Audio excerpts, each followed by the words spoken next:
అసలు pro tem speaker ఎవరు, ఆయన విధి విధానాలు ఏంటి ఒకసారి చూద్దాం. ప్రోటెం అంటే for the time being, temporary అని అర్థం. తాత్కాలికంగా, ఈ సమయం కోసం, కొత్త వాళ్ళు వచ్చేదాకా అని అర్థం అనమాట. ప్రోటెం స్పీకర్ అనే పదం రాజ్యాంగంలో ఎక్కడా లేదు. మినిస్ట్రీ ఆఫ్ పార్లమెంటరీ అఫైర్స్ వాళ్ళ హ్యాండ్ బుక్ ఒకటి ఉంది, the working of the hand book with respect to ministry of parliamentary affairs. ఈ హ్యాండ్ బుక్ లో ప్రోటెం స్పీకర్ యొక్క అపాయింట్మెంట్, స్వేరింగ్ ఇన్ గురించి రాసుందనమాట. మనకి ప్రోటెం స్పీకర్ పోస్టు ప్రాముఖ్యత ఏంటి అంటే, ముఖ్యంగా ప్రోటెం స్పీకర్ ఓత్, సభ్యుల యొక్క ప్రమాణ స్వీకారాన్ని అడ్మినిస్టర్ చేస్తారు. రెండోది, ప్రోటెం స్పీకర్ కొత్త స్పీకర్ ఎలక్షన్ లో ప్రిసైడ్ చేస్తారు. ఈ రెండు ప్రోటెం స్పీకర్ చేసే పనులు. సాధారణంగా ఏంటంటే సభలో సీనియర్ మోస్ట్ మెంబర్ని ప్రోటెం స్పీకర్ గా చేస్తారు. అలాంటి రూల్ అయితే లేదు. అసలు ఈ ప్రోటెం స్పీకర్ అనే కాన్సెప్ట్ బ్రిటన్లో ఫాదర్ ఆఫ్ ద హౌస్ అనే కాన్సెప్ట్ నుంచి వచ్చింది.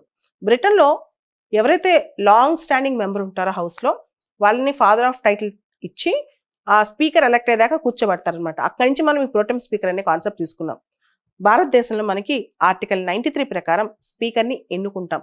ఈ ఎన్నుకునేదాకా ప్రోటెం స్పీకర్ ఉంటారనమాట.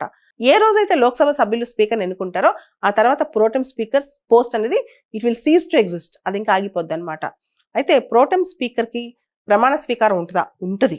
సెంట్రల్ లెవెల్లో రాష్ట్రపతి భవన్కి వెళ్ళి ఆయన ప్రమాణ స్వీకారం చేస్తారు ప్రెసిడెంట్ ముందు. స్టేట్ లెవెల్లో గవర్నర్ దగ్గర ప్రమాణ స్వీకారం చేస్తారు. ప్రోటెం స్పీకర్ కూడా ప్రమాణ స్వీకారం చేయాల్సిందే. రెండో అంశం, ప్రోటెం స్పీకర్ సభ్యుల యొక్క ఓత్ అడ్మినిస్టర్ చేస్తారు. మన రాజ్యాంగంలో ఆర్టికల్ 99 లో administration of oath of members of parliament ఉంది.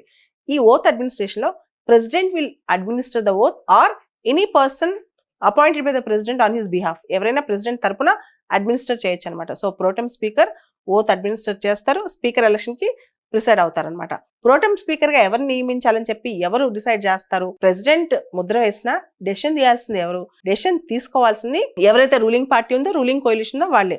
ఆబ్వియస్లీ ప్రైమ్ మినిస్టర్ కొంతమంది పేర్లు పరిశీలించి రికమెండ్ చేస్తారు, ప్రెసిడెంట్ దానికి సంతకం పెడతారు. తాత్కాలికమే అయినా ప్రోటెం స్పీకర్ పాత్ర కూడా కీలకమైంది.